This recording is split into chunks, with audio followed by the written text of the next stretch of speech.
2 years ago, the CEO of Klarna proudly declared his company would be OpenAI's favorite guinea pig. Fast forward to today, and that same CEO is now scrambling to rebuild the human customer service team they dismantled. It's a fascinating reversal that reveals much about the current state of AI in business and what happens when companies prioritize technology and cost cutting over customer experience. Klarna, if you're not familiar, is one of the world's largest buy now, pay later services. They allow shoppers to split purchases into installments, often interest free, and have expanded rapidly across global markets.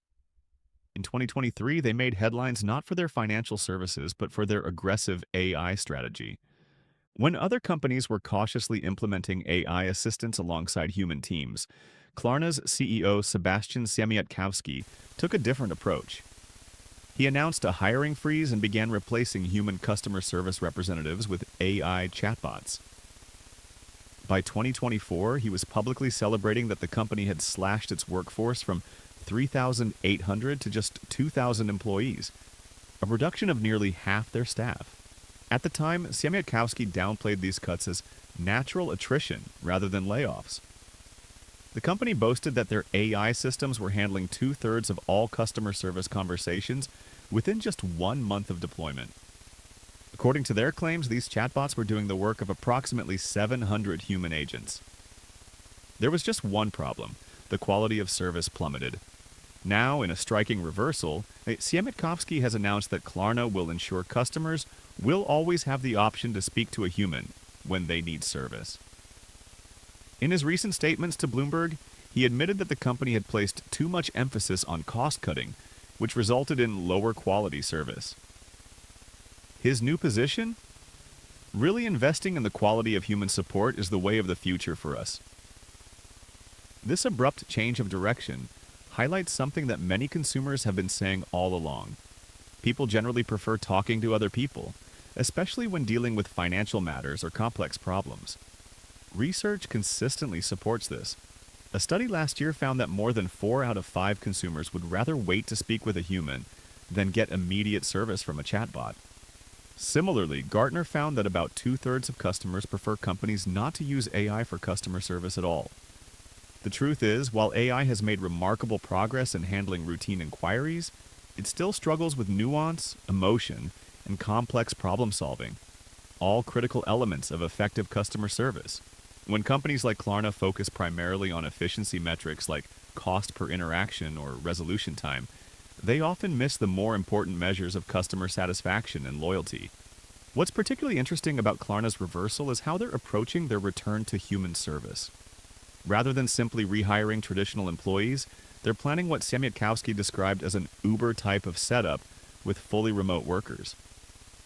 The company specifically mentions targeting students and people in rural areas, suggesting they're still looking to keep costs down through a gig economy approach.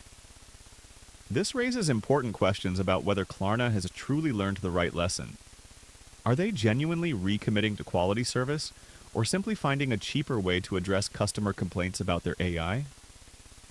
The Uber model of employment comes with its own concerns about job security, benefits, and worker treatment. The Klarna story reflects a broader pattern we're seeing across industries.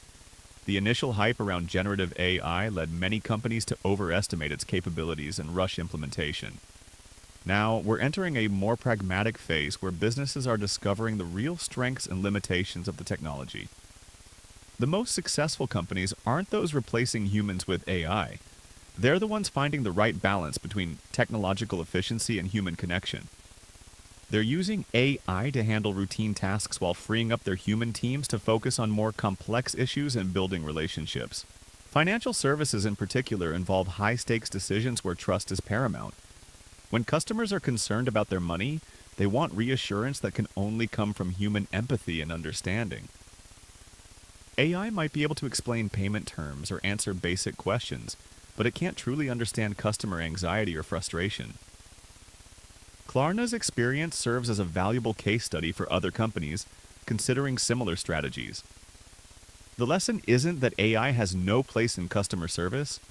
It's that AI works best when it augments human capabilities rather than replaces them entirely. For consumers, this trend should be encouraging. After several years of increasingly frustrating experiences with chatbots and automated systems, companies are beginning to recognize the value of human connection again. While we'll likely continue to see AI handling more routine interactions, the pendulum appears to be swinging back toward human-centered service for important or complex issues. The broader implications extend beyond customer service. As AI capabilities continue to develop, we'll face similar questions across many industries and job functions. The Klarna case suggests that complete automation may be neither possible nor desirable in areas requiring emotional intelligence, creativity, or complex problem solving. What remains to be seen is whether Klarna's new approach will successfully restore customer confidence and service quality. Will a workforce of remote gig workers provide the consistent, high-quality service that customers expect? Or will this be another experiment with its own set of challenges? What's your experience been like with customer service chatbots? Would you rather wait longer to speak with a human, or get immediate help from an AI assistant? The answers to these questions will continue shaping how companies approach service in our increasingly digital world.